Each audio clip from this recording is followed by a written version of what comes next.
નમસ્કાર મિત્રો, આજે સીધું ને સટના એપિસોડમાં આપણે ટ્રમ્પભાઈના એડમિનિસ્ટ્રેશને ફરીને એકવાર નરેન્દ્ર મોદીનું નાક વાઢવાનું કામ કર્યું છે એની વાત કરવાના છીએ.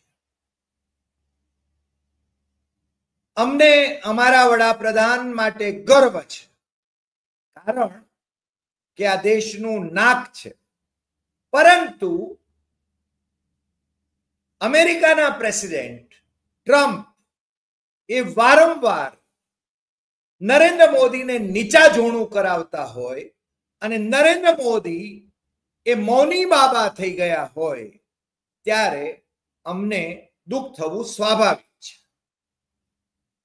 પ્રત્યેક નાગરિકને ભારતનું અપમાન થાય એ સહન ન થાય અને ટ્રમ્પભાઈ વારંવાર ભારતનું અપમાન કરે છે.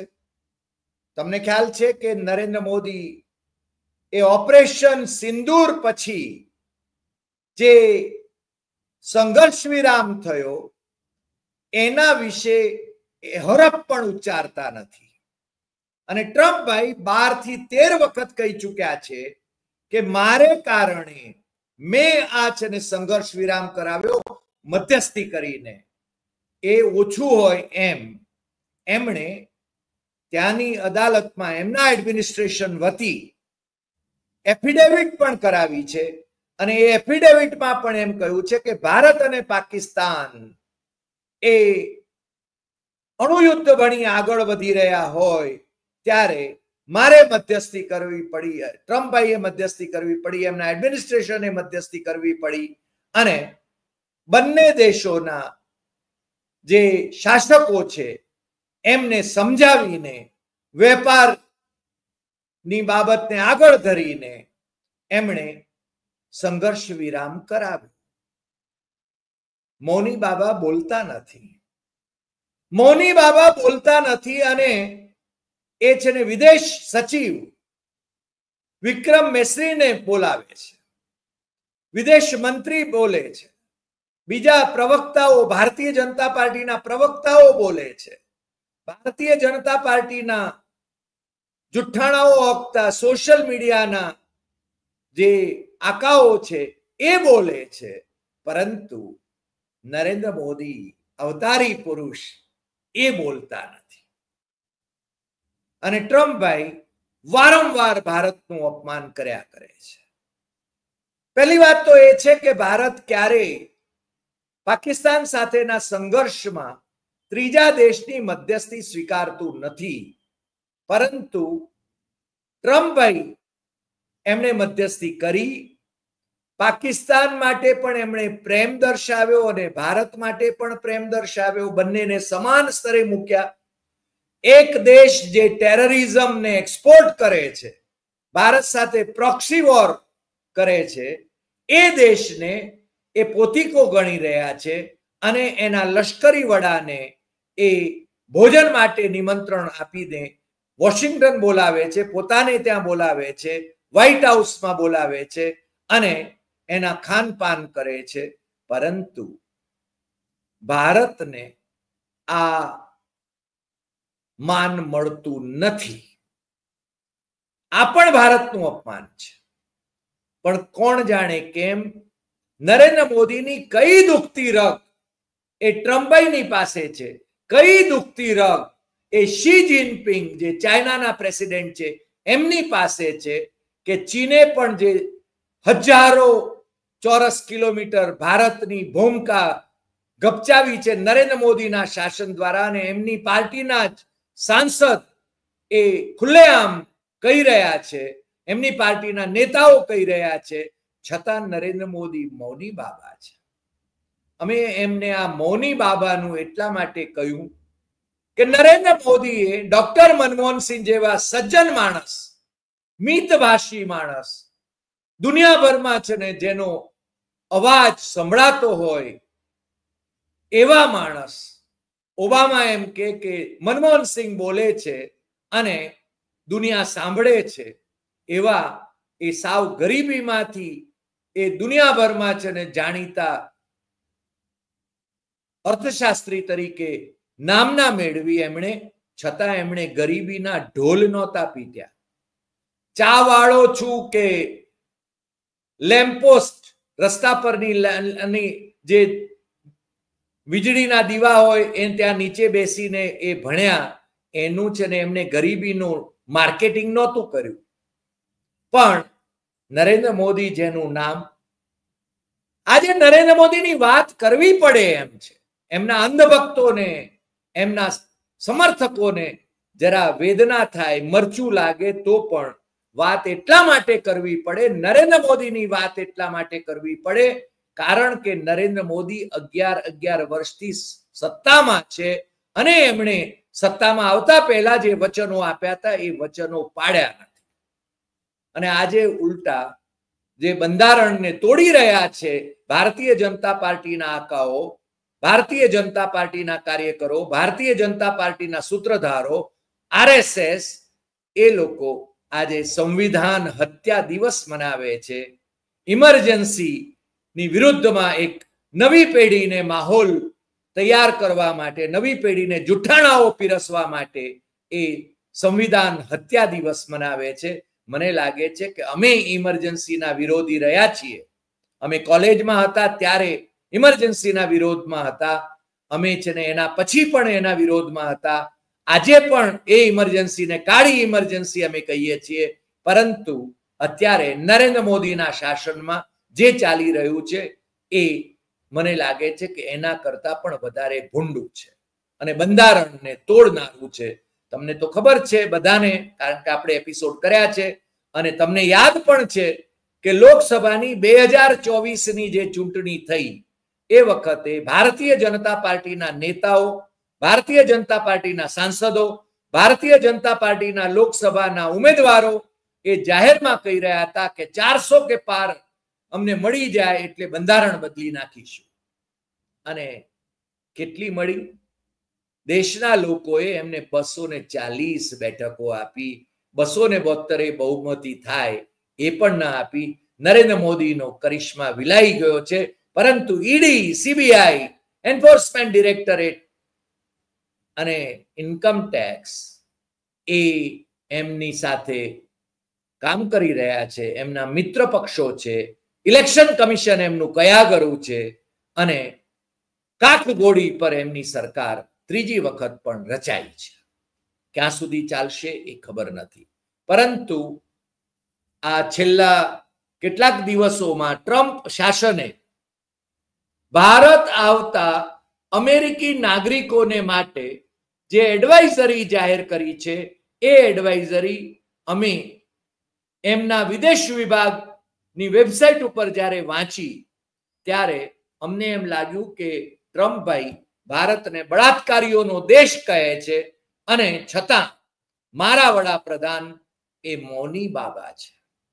મને લાગે છે કે આપણા દેશનું અપમાન થતું હોય ત્યારે પ્રજા પણ છે ને ચૂપ ન બેસે, પણ મારો વડાપ્રધાન એ છે ને ચૂપ બેઠા છે અને એ છે ને એનો પ્રતિકાર કરવાની હિંમત નથી ધરાવતા.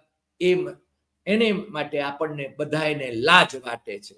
એ એડવાઇઝરી શું છે? 12 મહિના માટેની એડવાઇઝરી છે, L2, અને એની અંદર બહુ સ્પષ્ટપણે કહ્યું છે, ભારતને માટે કહ્યું છે કે વાયોલેન્ટ crime and terrorism અકર in India. આટલું કહ્યું હોત તો હજી એ છે ને આપણને સહ્ય લાગત કદાચ, કારણ કે આપણે ત્યાં હિંસક બનાવો અને ત્રાસવાદી હુમલાઓ એ મોદી સરકાર, અમિત શાહની સરકાર એ રોકી શકી નથી, એ આપણે જાણીએ છીએ. અને છતાં માની લઈએ કે એ આપણને આ વાત કરે ત્યારે છે ને આપણે એ વાતને હજુ છે ને સહી લઈએ.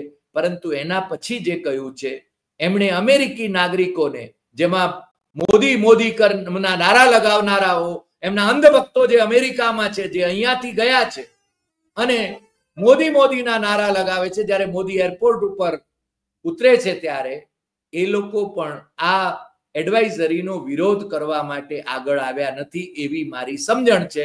મને એમાંથી કોઈએ વિરોધ કર્યો હોય તો એ મને છે ને વોટ્સઅપ કરે અથવા ઈમેલ કરે એવી હું અપેક્ષા કરું છું. આ એડવાઇઝરીમાં આગળ લખ્યું છે rape is one of the fastest growing crime in India. એટલે ભારત બળાત્કારીઓનો દેશ છે. અને આ તમે જુઓ છો કે ભારતીય જનતા પાર્ટીના સાંસદ ઓલિમ્પિકમાં ઇલકાબ લઈ આવનાર, ભારતનું નામ રોશન કરનાર મહિલા ખેલાડીઓ એમનું જાતીય શોષણ કરતા હોય અને એની સામે કોઈ પગલા ન લેવાતા હોય, ઉપરથી એ ઓલિમ્પિકમાં જે ખેલાડીઓ ભારતનું નામ રોશન કરે એમની સાથે પોલીસ બર્બરતાથી વર્તતી હોય અને સંબંધિત એ ભારતીય જનતા પાર્ટીના સાંસદ એને ટિકિટ ટાળીને એના દીકરાને ટિકિટ આપવામાં આવતી હોય, ત્યારે મને લાગે છે કે ટ્રમ્પ શાસન આ એડવાઇઝરી બહાર પાડે છે તો એની અંદર કંઈક ગનીમત છે. Violent crimes including sexual assault happen at tourist site and other location. અરે અમેરિકનો તમે સંભાળજો, હિંસક અપકૃત્યો થઈ રહ્યા છે, ગુનાઓ થઈ રહ્યા છે, સેક્સ્યુઅલ એસોલ્ટ થઈ રહ્યા, જાતીય હુમલાઓ થઈ રહ્યા છે ભારતમાં, અને ખાસ કરીને ટુરિસ્ટની સાઇટ પર અને બીજા લોકેશન ઉપર. એટલે તમારે છે ને ભારત જતા બહુ જ સાવધ રહેવું. આ ભારતની વિરુદ્ધનું આખું એક અમેરિકાનું વલણ એ આ એડવાઇઝરીમાં દેખાય છે. આપણે ત્યાં કોંગ્રેસના પ્રવક્તા જે છે સુપ્રિયા શ્રીનેથ, એમણે પત્રકાર પરિષદ ભરીને આ એડવાઇઝરીને કન્ડેમ કરી છે અને મોદી કેમ મૌન છે એનો પ્રશ્ન પણ એમણે કર્યો છે. અને એના પછી પણ મોદી છે ને એમણે મોઢું ખોલ્યું નથી. હજી આગળની વાત કરીએ. Terrorist may attack with little or no warning.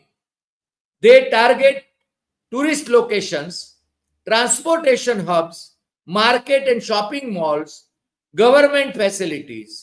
આ બધું છે ને, અને હજુ તો બહુ જ લાંબી એડવાઇઝરી છે. અને એ એડવાઇઝરીની અંદર એમણે મહારાષ્ટ્રના વિસ્તારો, તેલંગાણાના વિસ્તારો, પશ્ચિમ બંગાળના વિસ્તારો એની વાત પણ છે ને આની અંદર મૂકી છે. એટલે ભારતીય જનતા પાર્ટી શાસિત રાજ્યોએ, બીજા રાજ્યોએ પણ છે ને કંઈ ખુશ થવા જેવું નથી. કારણ કે ભાજપ એ કેન્દ્રમાં શાસન કરે છે અને આ રાજ્યો છે ને એ ભારતના રાજ્યો છે. એટલે દોષનો ટોપલો બીજાને ઓડાડવાની એમણે કોશિશ ન કરવી જોઈએ. અને મને લાગે છે કે આ એડવાઇઝરી ખૂબ લાંબી છે અને એનું પાછું ઇન્ડો પાક બોર્ડરની વાત કરી છે, એના વિશે પણ છે ને એડવાઇઝરી છે. અને સેન્ટ્રલ અને ઈસ્ટર્ન ઇન્ડિયાને વિશે પણ નક્સલવાદીઓની જે આખી પ્રવૃત્તિ છે એના વિશે, બિહાર, ઝારખંડ, છત્તીસગઢ, વેસ્ટ બેંગોલ, મેઘાલય, ઓડિશા એની પણ એમાં વાત કરવામાં આવી છે.